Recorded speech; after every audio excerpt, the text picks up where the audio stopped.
Bom dia, meus irmãos, graça e paz.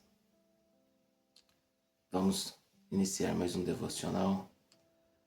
Nós estaremos hoje lendo em Atos, capítulo 18, do verso 12 até o verso 17.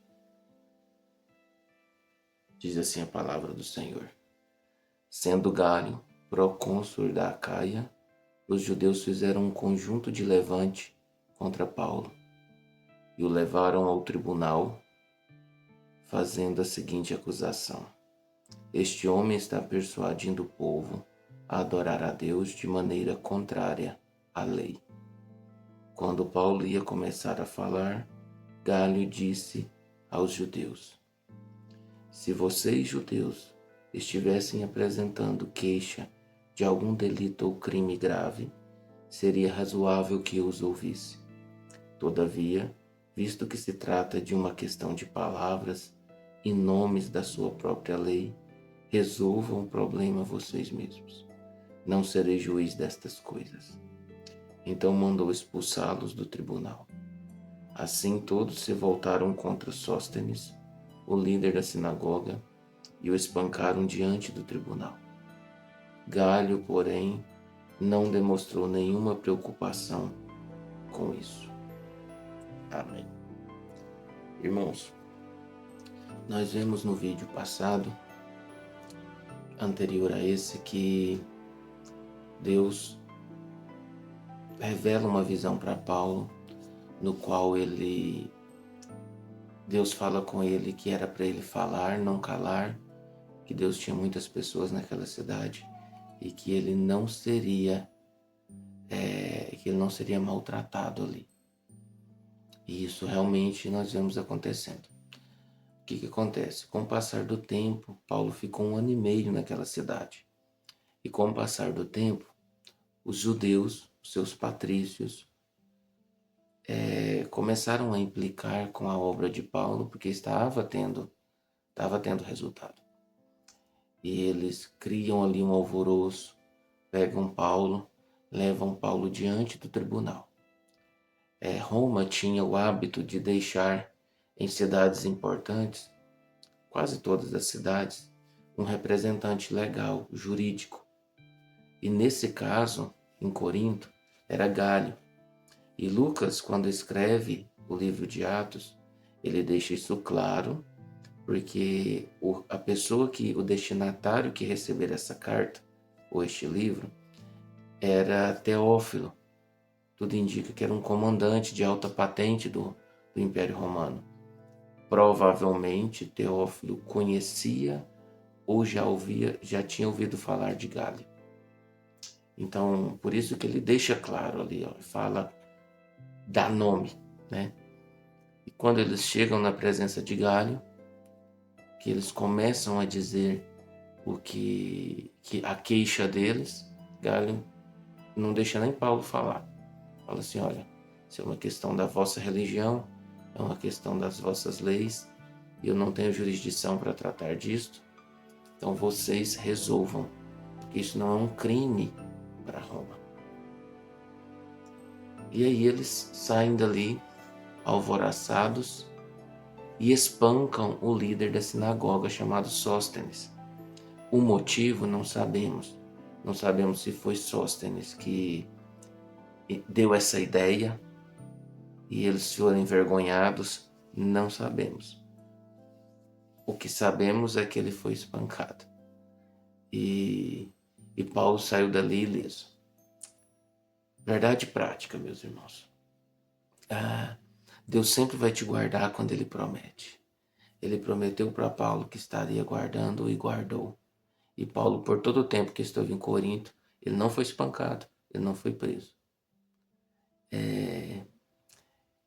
Nós temos que guardar isso, viver isso. O Senhor às vezes te faz uma promessa, e se Ele te fez essa promessa, Ele vai cumprir. Então, a morte não vai chegar para você sem cumprir a promessa. Porque se Ele não cumpre a promessa, Ele é mentiroso. Se essa promessa veio dele. Portanto, você creia que aquilo que Deus prometeu, Ele vai fazer na sua vida.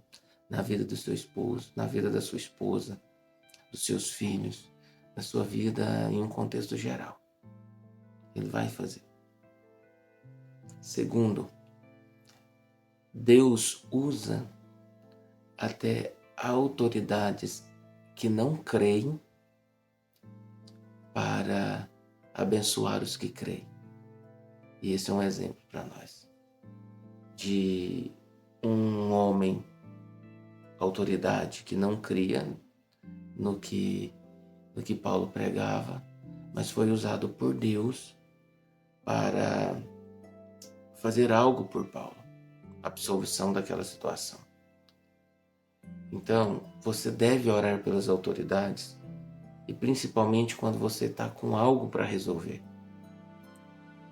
E você precisa passar por um juiz, precisa escolher um advogado para te representar. Então, ore para que Deus encaminhe o melhor. Terceiro,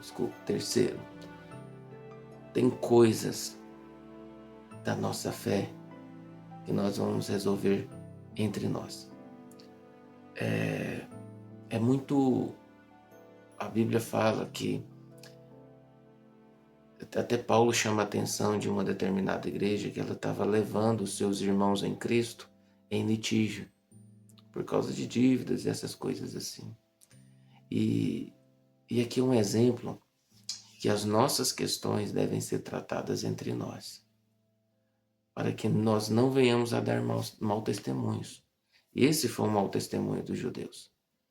Veja bem, às vezes nós estamos com certas dificuldades, vamos dar um exemplo aqui, uma dificuldade financeira, e você vai pedir dinheiro emprestado para alguém do mundo, e essa pessoa do mundo sabe que você é cristão, e ele vai pensar assim, peraí, aquele pessoal não é unido.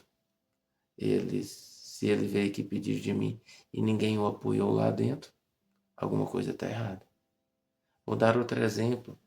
Às vezes um mutirão, um mutirão. Marca-se um mutirão. Aí os irmãos da congregação ou da que estão ali na comunhão daquela igreja não vão. E outros vizinhos ímpios vão. Nós devemos ser os primeiros a estarem lá, para evitar o mau testemunho. Então essas são as verdades práticas que eu quero deixar para você neste dia. Que elas sejam aplicadas na sua vida. No nome de Jesus. Vamos orar? Pai, muito obrigado por este momento. Muito obrigado por esse dia. Abençoe os teus filhos e os guarde. Os guie e os livre de todo e qualquer mal. Eu os entrego nas tuas mãos. As suas famílias, os seus trabalhos, o seu dia a dia. No nome santo de Jesus Cristo. Amém. Meus irmãos, um abraço fraterno para todos vocês. Deus os abençoe.